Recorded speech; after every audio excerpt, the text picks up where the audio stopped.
Okay, everybody.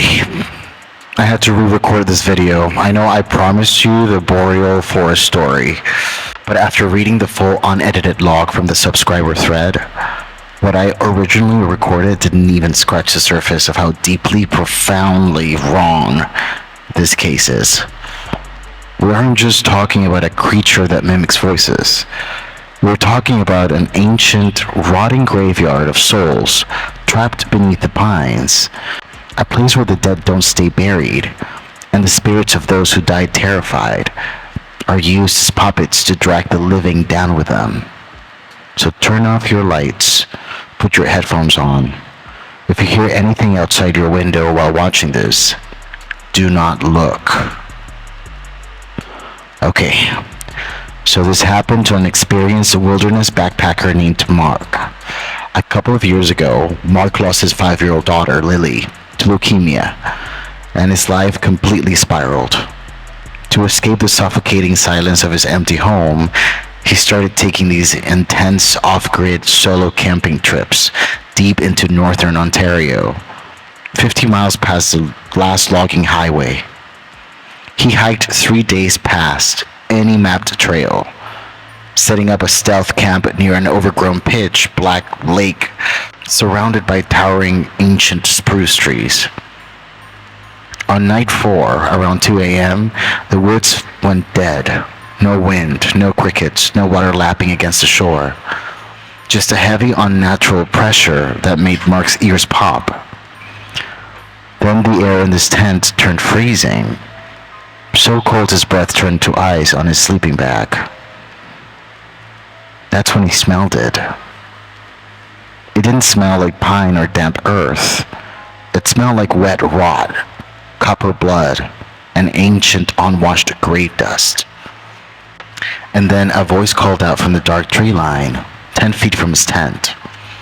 It was a tiny, sweet, raspy voice, and it said, "Daddy, my hands are so cold. Why did you leave me in the ground?" Mark's entire body went rigid. It was Lily's voice. The exact pitch, the exact inflection, right down to the little lisp she had before she passed. Tears spilled down his face, but a primal instinct screamed at him, "Do not unzip that door." Because right behind his daughter's voice, he heard a second sound, a quiet, agonizing weeping. He looked at the wall of his nylon tent, illuminated by the pale moonlight outside. He saw silhouettes pressed against the fabric. Not one figure, dozens. Standing in a tight, suffocating ring around his tent were translucent, gaunt figures. The pale, floating specters of lost hikers, hunters, and indigenous trappers who had vanished in those woods over the last century. Their faces were hollow, their eyes empty black sockets, their lips moving in silent, agonized screams. The entity wasn't alone. It was surrounded by the ghosts of everyone it had ever consumed, forcing their spirits to stand watch while it haunted. Mark clutched his sleeping bag, his teeth chattering so hard he had to bite his tongue to stay quiet.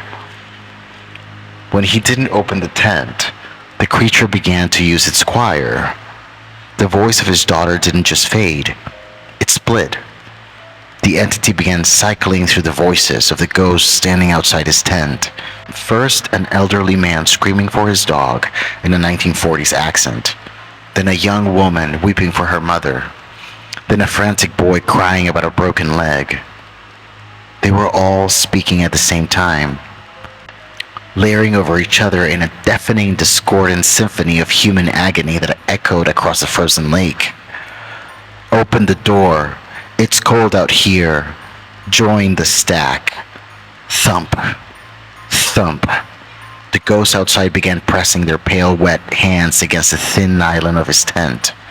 Mark could see the distinct imprints of human fingers stretching the fabric inward, inches from his face. The temperature inside dropped so low that the water in his canteen froze solid. And then came the digital sound. Right above his head, Sitting directly on top of his tent's rainfly, he heard a crisp, digital chime.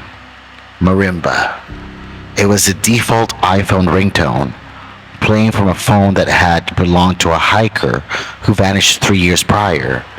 The chime cut off abruptly, replaced by a sound that made Mark's blood turn to slush.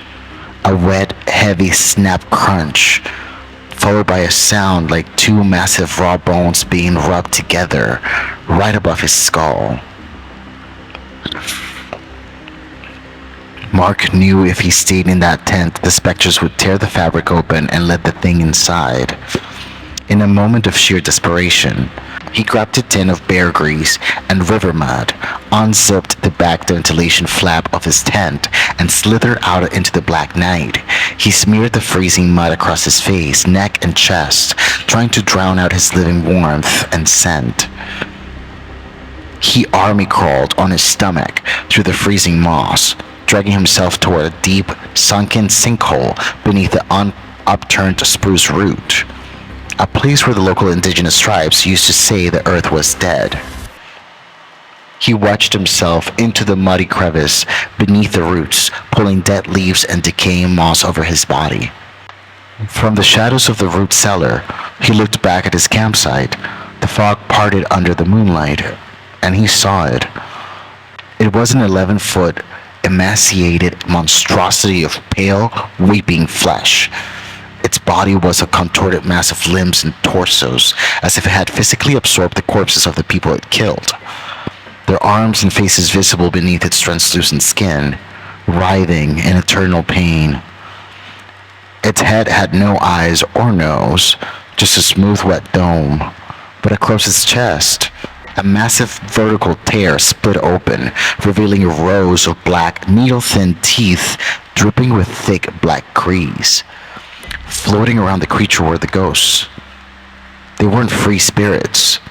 They were tethered to it by a thick black cord of vapor extending from their necks into the monster's open chest. They floated inches off the ground, their pale, rotting hands pointing directly towards the woods, pointing directly toward where Mark was hiding. The dead were helping it drag him. Mark held his breath until his lungs felt like they were rupturing. One of the ghosts, a pale, wet figure of a young girl with blue lips, floated right over his sinkhole. She drifted down, her translucent, freezing face stopping 3 inches from Mark's eyes. She stared into his soul with empty black sockets. Mark closed his eyes, praying, weeping silently into the mud.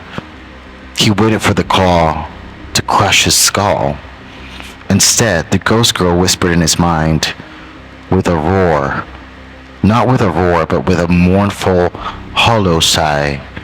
Run, mister. Run before it turns your voice into bait, too. The entity let out a high-pitched metallic shriek that shattered the ice of the nearby lake, and the horde shifted, sweeping north into the deep woods. Mark didn't wait for sunrise. He ran in his bare, muddy feet, tearing through the thorns and freezing brush, running for 18 hours straight until he collapsed on a dirt logging road and was picked up by a timber truck. He lives in a concrete high-rise now, surrounded by noise, lights, and people. He thought he was safe, but 2 weeks ago, Mark posted an update on the original forum thread. He said he was sitting in his living room on the 20th floor at 3 a.m. Total silence. Suddenly, his bathroom door slowly swung open on its own. Stepping out of the bathroom was the pale, translucent ghost of his daughter, Lily. Her eyes were black, tears of dark grease running down her cheeks. She walked over to his bed, leaned down, and opened her mouth, but Lily's voice didn't come out. Out came the heavy, wet chattering of raw bones rubbing together, followed by the sound of 20 different voices whispering from his closet. "We found your new room, Daddy, and there are no trees to hide you here. So yeah, please, if you ever go into the woods, or even if you're just sitting alone in your room tonight, and you hear a voice calling your name from the dark, don't look, don't answer, because once it hears your voice, it never ever forgets it.